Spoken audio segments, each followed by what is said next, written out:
வணக்கம் நண்பர்களே. இதில் இருக்கக்கூடிய தலைவர் வேஷம் போட்டு இருப்பது என் பையன், மூத்த மகன். 1999 எல்கேஜி ஒரு மெட்ரிகுலேஷன் ஸ்கூலில் படிக்கும்போது எம்ஜிஆர் வேஷம் போட்டிருந்தான். சுதந்திர தின விழா அப்போ. அந்த நேரத்தில் ஆசிரியர்கள் மகன் என்பதால் என்ன பண்ணிட்டாங்க, கூட வேலை பார்க்குறவங்களே என்ன தான் பாருங்களேன், இந்த எம்ஜிஆர் வேஷம் போட்டாலும் ஒரு எதிரி முளைச்சிடான் பாருங்கள். கூட வேலை பார்க்குற ஆசிரியர் இவனுக்கு கொடுக்கக்கூடாது, இது அரசியல் தலைவர்கள் நம்ம ஸ்கூலில் இப்படியெல்லாம் போட்டு வரக்கூடாது, அப்படி இப்படின்னு ஏதோ சொல்லி ப்ரைஸ் வாங்க விடாமல் ஆக்கணும் அப்படின்னு என்னமோ பேசினாங்க. பேசி முடித்தோன்னே விழாலாம் நடந்து முடிஞ்சதுக்கப்புறம் என்ன பண்ணாங்க, ப்ரைஸ் அனௌன்ஸ்மெண்ட் பண்ணாங்க. அப்போ நானும் ஒரு ஆசிரியராக இருக்கிறனால அங்கே உட்காந்துருக்கேன். சொல்கிறாங்க, முதல் பரிசு, 2ஆவது பரிசு, 3ஆம் பரிசு சொல்லி முடிச்சுட்டாங்க. சரி, இவங்க சொன்ன மாதிரி நம்ம பையனுக்கு கிடைக்கல அப்படின்னு சொல்லிவிட்டு நான் வருத்தத்தோடு தான் இருந்தேன். இப்படி ஒரு ஆசிரியர் நம்ம கூட வேலை பார்க்குற ஆசிரியர் எல்லா இடத்துலையும் பாருங்களேன், ஒரு ஆசிரியர் வேலை பார்க்கும்போது கூட இருக்கிறவங்க என்ன பண்ணுவாங்க, மற்ற ஆசிரியர்களை அவங்களுடைய பையன்களோ எதுவும் படித்தாலும் முன்னாடி வரக்கூடாதுன்னு நினைப்பாங்க. அந்த மாதிரி அவங்க பண்ணாங்க. சரி, அதனால் என்ன அப்படின்னு சொல்லி நான் என்ன பண்ணிட்டேன், அதை பெருசுப்படுத்திக்கல. விழாலாம் முடிகிற தருவாயில் சீஃப் கெஸ்ட்டாக வந்தவர் முதல் பரிசு, 2ஆம் பரிசு, 3ஆம் பரிசுலாம் வாங்கினாங்க. நான் இன்னொரு பரிசு கொடுக்க இருக்கேன், சிறப்பு பரிசாக அப்படின்னு சொல்லிட்டு, யாருக்குன்னு தெரியுமான்னு சொல்லிவிட்டு, இவங்க என்னென்னா முதல் பரிசு வாங்கினவங்களுக்கே கொடுப்பாங்க போல இருக்குது, அப்படி இப்படி யோசனை பண்ணிட்டு தாங்க.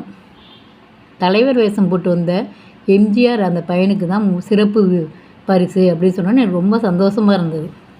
அப்போ பாருங்களேன், என்னதான் இருந்தாலும் அந்த எம்ஜிஆர் வேஷம் போட்ட உடனே எப்படி பாருங்கள், ஒரு எதிரிகள் எப்படி எங்கெங்கே முளைக்கிறாங்க பாருங்கள். அது மட்டும் இல்லை, இந்த வேஷம் போடுவதற்கு எங்கள் வீட்டுக்காரர் ஏடிஎம்கேல உள்ளவர், அதனால் வேஷ்டி அந்த துண்டு எல்லாம் கிடச்சிருச்சு. ஆனால் அந்த தொப்பி கிடைக்கல. இந்த தொப்பிக்கு என்ன செய்யுதுன்னு சொல்லிட்டு நாங்களும் கடையாக அலைஞ்சோம். அப்போ எங்கள் ஊரில் ரொம்ப ஃபெமிலியர் கடை இருக்குது. அங்கே போய் கேட்டால் அந்த பருத்துணி அப்போயே 99 ஒரு மீட்டர் 300 400 சொன்னாங்க. சரி, ஒரு நாளைக்காக போய் இதை வாங்கினோமே அப்படின்னு நினச்சிட்டு நாங்கள் வாங்கலை, வந்துட்டோம். ரொம்ப கஷ்டப்பட்டு, மனசு கஷ்டமாக இருந்தது. என்னடா தொப்பி கிடைக்காம போயிட்டு, எப்படி எம்ஜிஆர் வேஷம் போட்டால் தொப்பிக்கு தான் நல்லாயிருக்கும் அப்படி யோசனை போயிட்டே இருந்தோம். அப்போ எங்கள் ஊரில் நடனக்குழுவினர் 2 பேர் இருப்பாங்க. 2 நடனக்குழு இருக்கும். அதில் ஒன்றில் போய் கேட்டதுக்கு கொடுக்க யோசித்து கொடுக்கல. சரி, என்னடா பண்ண யோசனை பண்ணிகிட்டு இருக்கும்போது அதுக்கு பக்கத்தில் ஒரு நடனக்குழு அவங்க கூப்பிட்டு, எம்ஜிஆர்னு கேட்டு வந்துட்டீங்க, அவரோட தொப்பியை தரலன்னு சொன்னால் நல்லா இருக்காது அப்படின்னு சொல்லி, சரி கொண்டு போங்க அப்படின்னாரு. அப்போ நாங்கள் ஏதாவது அதுக்கு அட்வான்ஸ் கொடுக்கணுமா அப்படின்னு கேட்டோம். அதுக்கு அவர் சொன்னார், எம்ஜிஆர் தொப்பி கேட்டு வந்திருக்கீங்க, ஆனால் எம்ஜிஆர்னு சொன்னனால நீங்கள் நேர்மையாக இருப்பீங்க, கரெக்டாக திருப்பி கொடுத்துருங்க, அந்த நம்பிக்கை எனக்கு இருக்குது. எம்ஜிஆர் பேரை சொன்னதுனால அவரை வேஷம் போடுறது ஏமாற்ற மாட்டீங்கன்னு தெரியும் அப்படின்னு சொல்லிட்டு அந்த தொப்பியை கொடுத்தார். போட்டு அந்த தொப்பியை போட்டு அந்த கருப்பு கண்ணாடி எல்லாம் போட்டோன்னே என் பையனை கொஞ்சம் நல்லா சிகப்பாக இருப்பானா, அழகாக இருந்தான்.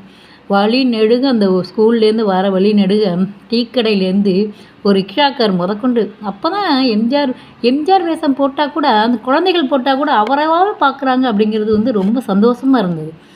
அப்போ பாருங்களேன், அவருடைய வேஷம் போட்டதுக்கு எப்படி கிடைக்குது பாருங்கள் மதிப்பு. அவர் அந்த அளவுக்கு எப்படி மக்கள் மனதில் நின்றுருக்கார் பாருங்கள். இதுதாங்க எம்ஜிஆர். எம்ஜிஆர்னால் எம்ஜிஆர் தாங்க. வாழ்க எம்ஜிஆர் நாமம்.